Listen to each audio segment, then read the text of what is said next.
Pero ka nakatagal nagmamaneho ng bus? Pagka signal. Sa jam na talaga? Ay, Saan ka galing? galing po ako sa Victor. Galing ka Victory?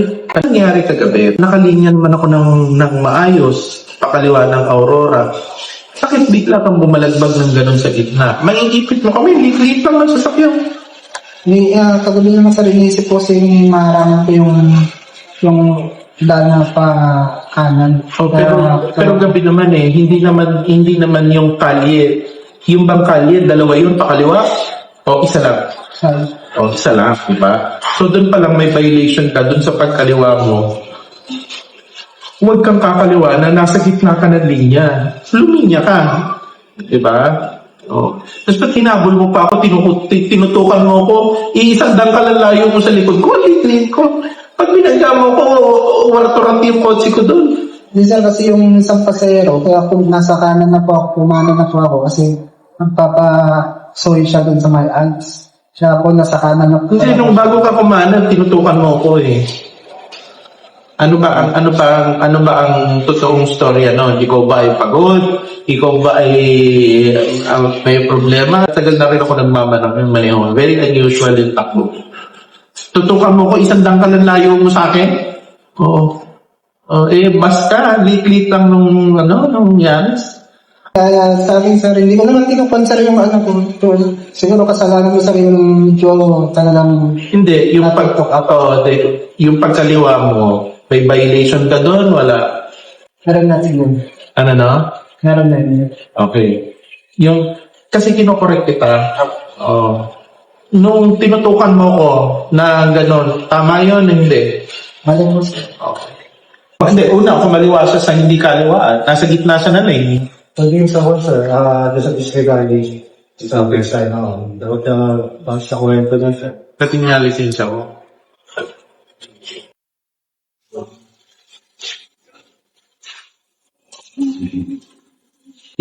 Nakailang biyahe ka maghapon kahapon? 3 years lang po. 3 years na yung pansa, yung kadagat. Yung nabutan pa yung kasalanan. Sa pangyayari kagabi, may violation. Gusto ko marinig sa'yo, may violation ka o wala? Naiintindihan mo ang kahihinatnan mo na yung bullying to, naghahanap buhay ka ng pagmamaneho to. Kung halimbawa matigil ka pagdadrive, ilan anak mo? Saan nakatirang asawa? Sa Bicol po sila. Ilan? Sayang.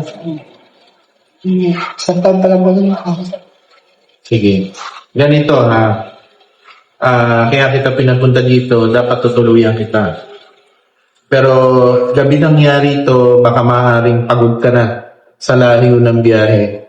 Ayoko lang na maulit to na may magreklamo sa iyo na gano'n na nangyari ha.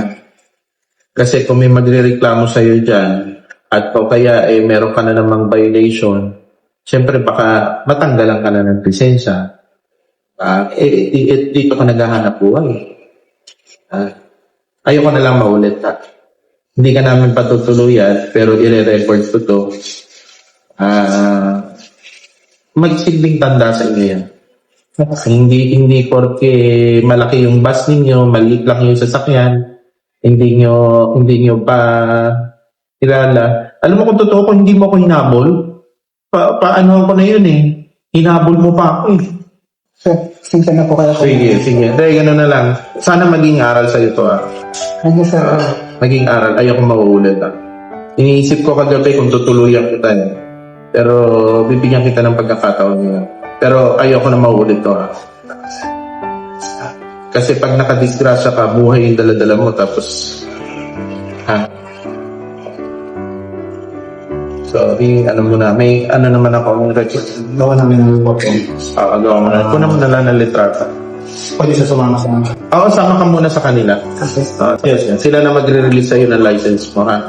Sabihin mo na sa operator mo na nagkausap tayo dito. Ayoko mauulit to, ha? Anahan mo na lang. Okay? Hindi ako ng pasensya sa inyo sir. Sige lang. Basta, isipin mo parade yung makaperwisyo ka. Ang laki-laki ng daladala mong sasakyan.